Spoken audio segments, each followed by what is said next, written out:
guys, it's Bree. Sweaty hot mess here from the beach. Hope everybody is doing well and staying cool. Needed to come on to just talk a little bit. If those of you who may not know who CANDACE Owens is, I want you to look her up. She is a conservative commentator, and for some of you, maybe her views align with your own.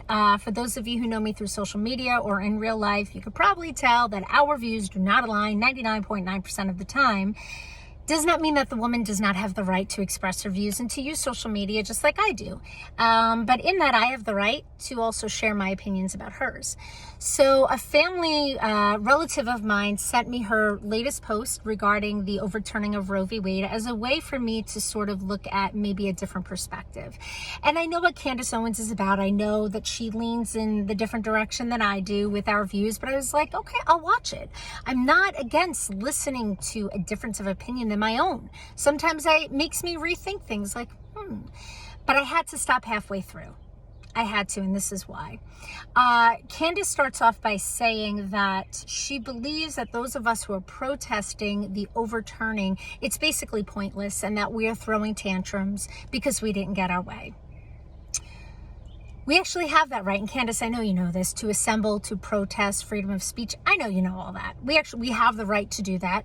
So if we do that, it's not throwing a tantrum. It's exercising our right as Americans. So let's just move on from that. You then go on to talk about how when you were in school, you felt like you were brainwashed, you were a pro-lifer, you had Planned Parenthood coming in talking about abortion, how basically that was the only option. And listen, I have some years on you. I didn't experience school in that way or sex ed in that way. Doesn't mean that you didn't. Okay. But you talk about, the history of Planned Parenthood and where it really came from, the history of abortion, as though you know some secret that none of us know.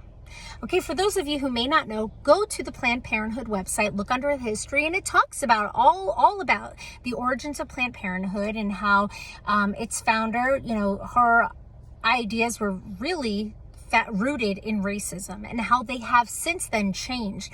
And Candace goes on to say, you can't just say they've changed. No, people change.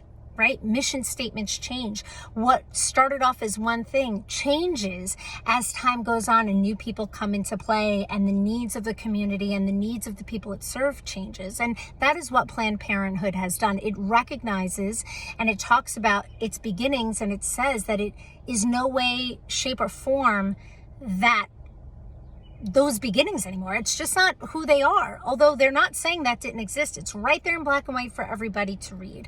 Candace also goes on to say that most of us pro-lifers are brainwashed. That we're brainwashed. I'm not brainwashed. I'm not. You go on to talk about how we all think that a baby is just a clump of cells.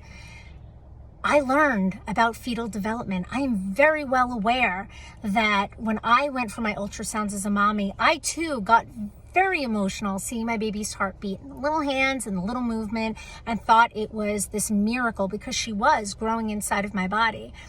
And as someone who is pro-choice, I wouldn't choose to abort my daughter.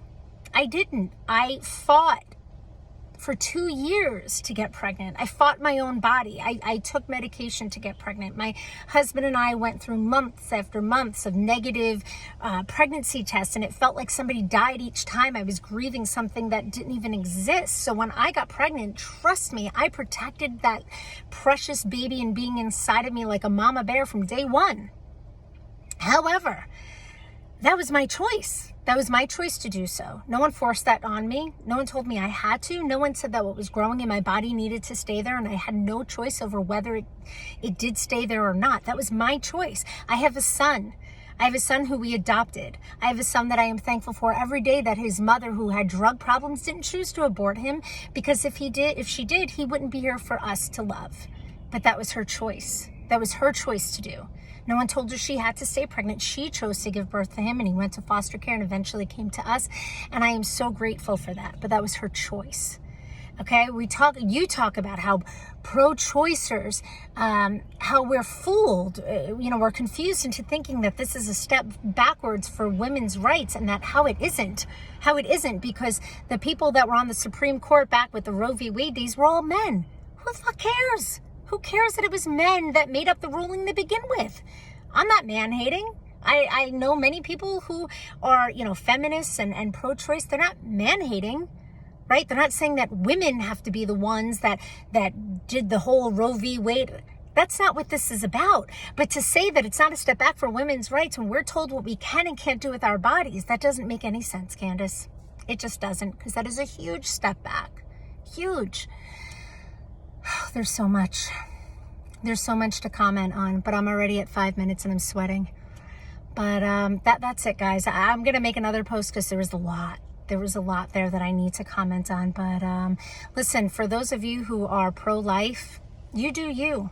For those of you who are Christians, be Christian. I would fight for you to have your religious freedom any day of the week, but don't shove it down my throat. That's where I stand on that. And for those of you who are out there protesting, thank you. It's not about having a tantrum. It's not about throwing a fit. It's about exercising your right to do so and having your voice be heard and letting those know that just because there was a ruling made doesn't mean we're going to be quiet. All right, so thank you. Thank you to my family member for sending that to me, for giving me a lot to think about, for fueling my fire even more, and for giving me the motivation to get on here and speak again.